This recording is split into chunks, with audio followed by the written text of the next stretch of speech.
Right, hello. Me again. Story time with Mrs. Rishton. And we're on chapter 16 of Phoenix. And in there, do you want to say hello? Hi. That's all you're going to get from him. What happened yesterday? Can you remember? Oh yeah, they were sent to Leo 5. The Lucky almost had a brain scan. They did some lying, and then Lucky learned that Bixer and Frolic are brother and sister, and that they're half Groundling and half AXA. Well remembered. Do you remember all of that? Very exciting. We should do it like previously on the Phoenix and that kind of thing. We'll do that tomorrow. That's what we'll do. I'll try and remember. Right.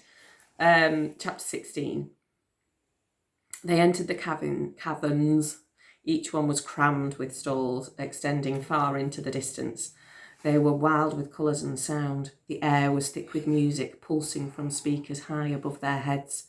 Lucky recognised the tune. Hey, isn't this the music you like? He asked Bixer. Yeah, she nodded happily. Listen, Frolics, they're playing Gala. Frolics beamed with pleasure as they walked through the market. Lucky gazed around, taking it all in. His senses were bursting. There was everything for sale here, everything he'd ever heard of, and even more that he hadn't. The first cavern was packed with stalls selling animals, and it had an overpowering musky smell. There were brightly feathered birds flapping in their cages, snakes hissing in glass displays.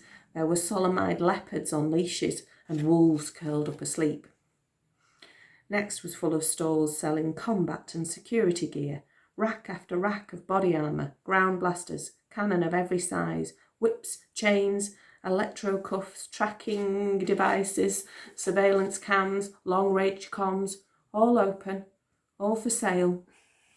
Beyond that was a cavern with massive speaker stacks 50 feet high and vid screens even bigger. An image flashed up on one of the giant screens, then another, then another.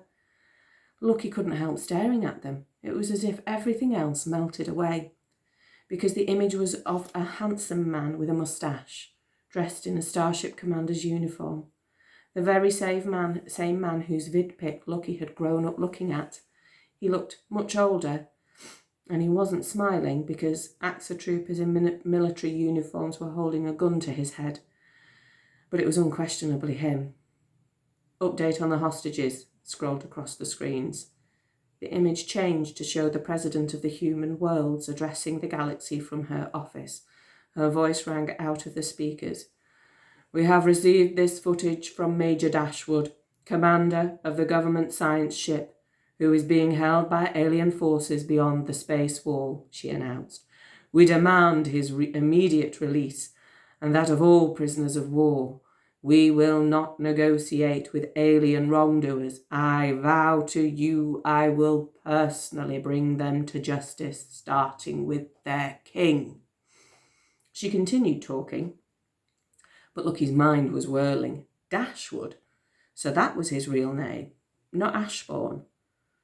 What are you staring at, kid? Said Frolics. That man, said Lucky, pointing at the screens. That's my father.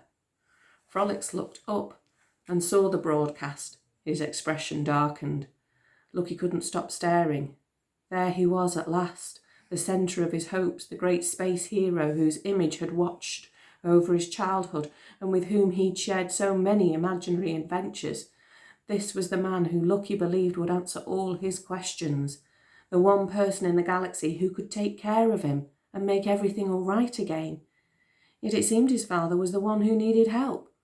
What are they doing to him? He said. I have to rescue him. You got to find him first, said Frolics gently. And even then, Lucky kept looking at the vid screens, hoping for more information about his father. But the broadcast had ended, and the screens were now flashing up a public safety warning about the need for people to cooperate with the Shadow Guards. He looked down, bitterly disappointed. Come on, said Bixer. Let's find the professor and get your astrolabe fixed. Then at least you might know where to look. Lucky followed Bixer and Frolics in silence. His mind was spinning with troubled thoughts. At last he had some information about his father, But what terrible information! It was shocking to see him so vulnerable, in such danger, as if he was a prisoner of war, and the chances of finding him was slimmer than ever, and yet Lucky yearned to find him all the more. They tramped deeper into the market, past stalls selling food, clothes, boots. Lucky was struggling to keep up. After the awful vidpic he'd just seen, it made him queasy to look down and see what appeared to be big black cloven hooves marching beneath him instead of feet. It was so strange, so alien. But Bixer and Frolics dragged him ever onwards through thousands of stalls, past heaps and heaps of merchandise, until at last in a dim dark corner they came to a small antique stall. It seemed rather neglected. There were all sorts of strange objects stacked up in boxes at the front and the dusty curtain at the back. Everything looked faded, like it had seen much better days. No one else was shopping here, while all other stalls thronged with customers. A single elderly AXA sat behind the counter. "Stay here, Lucky, while we greet him," whispered Frolics as he approached the stall. Bixer went with him while Lucky hung back forlornly and watched. The old AXA looked as antiquated as his stall. He had bushy whiskers that met in a cavalier-type moustache and great white horns upon his head. His high eyes were hidden behind a huge pair of horn-rimmed spectacles. A bird perched on his shoulder, eyes closed. It was about the size of a parrot, but its feathers were amazingly intense colours, crimson gold like flames. Even in the dim light, it seemed to glow like a little sun. "Professor Byzantine?" called Bixer.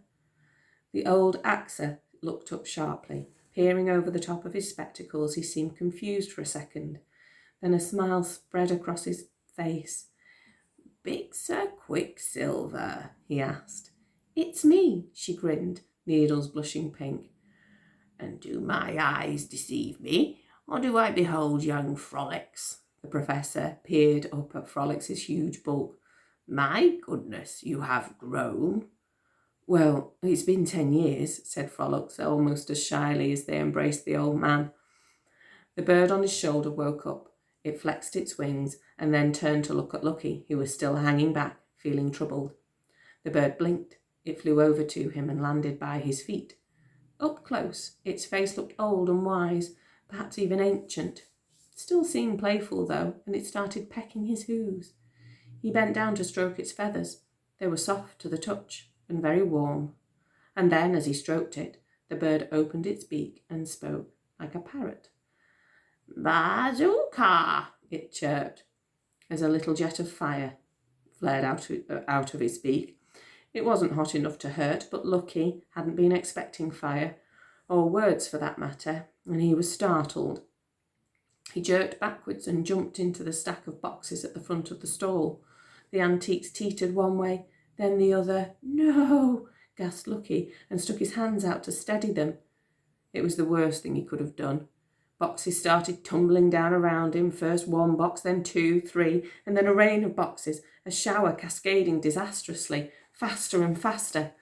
By the time it was over, he was knee-deep in broken antiques, surrounded by clouds of dust, and the little bird was chortling in all the chaos. "Bazooka," called the Professor Byzantine sternly. "Come here, girl." The little bird flapped her wings and led Lucky over to the master. The professor scrutinised him as he approached, peering over the rims of his spectacles. For all his great age, the fire in his eyes burned bright and keen. He was no bigger than Lucky or Bixer, but he held himself ramrod straight and proud. I'm sorry," said Lucky. "It wasn't your parrot's fault, it was mine." "Parrot?" said the professor, whiskers bristling. "She is no parrot, sir. She is a phoenix, or a Tsar Pitsu, or a Simorg, or a Feng Huan, depending on where and when you are. In any event, they are extremely shy, and never, ever go near strangers. What mischief did you do to her?" "I didn't," said Lucky. "She just came over and wanted to play." Lucky could tell the professor didn't believe him. He looked guiltily at the fallen pile of boxes. "I'll pick it all up, I promise." "I beg you no," said the professor. "Do not touch another thing."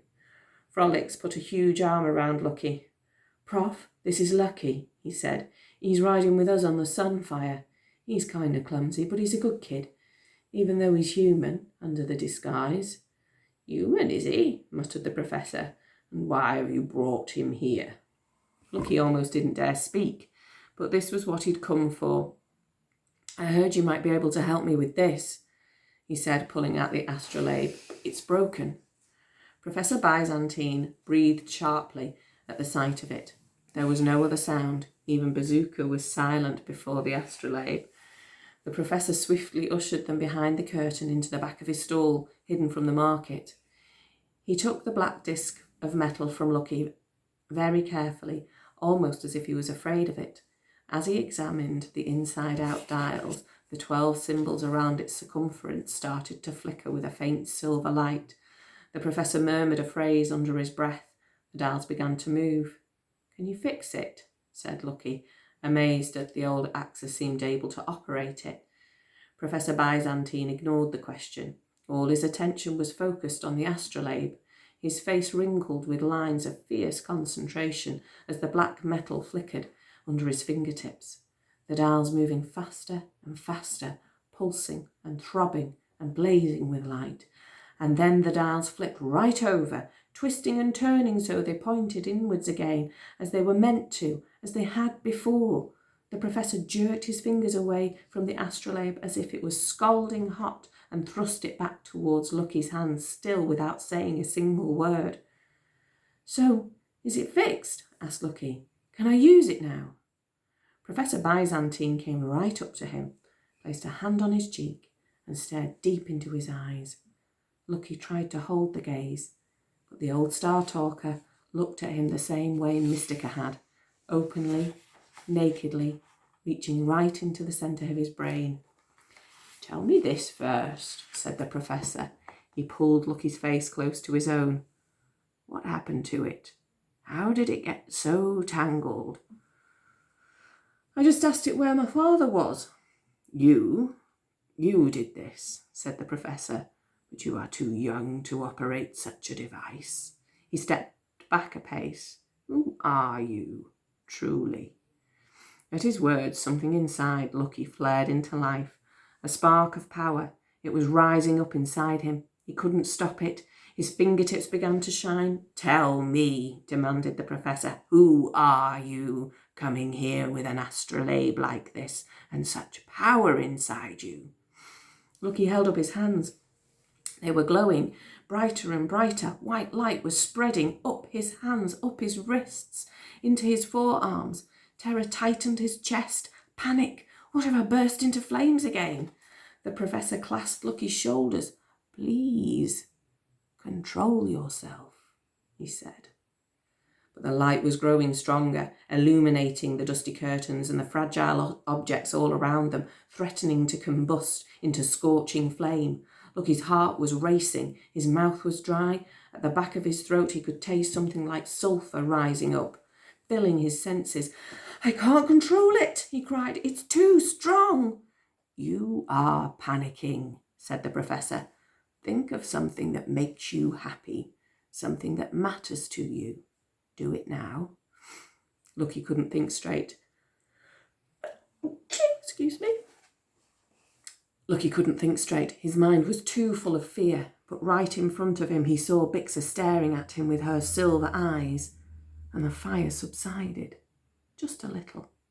"Yes," said the Professor. "Whatever you're thinking of, think of it some more." Lucky didn't move. He didn't think. He just kept looking straight ahead at Bixa. Gradually the panic eased, the fear ebbed away, and as it did so, the glow faded from his hands and the light stopped streaming out of him at last. The Professor let him go. Lucky's heart was still racing. He felt exhausted, but he hadn't burned. This time he hadn't burned. The Professor's words had saved him. The old Axa turned away from Lucky, hands trembling, shaking his head. Bixa and Frolics were both gaping at him, eyes aflame. It was the first time they'd seen his power in action, and they seemed unable to speak. "Please don't be afraid of me," he said. "I don't want to hurt anyone." But have you? Asked Professor Byzantine. 3 Axer pirates, said Frolics, finally finding his voice. They were armed to the teeth. Seems he torched them with his bare hands. Nothing left but ashes. I didn't mean to do it, protested Lucky.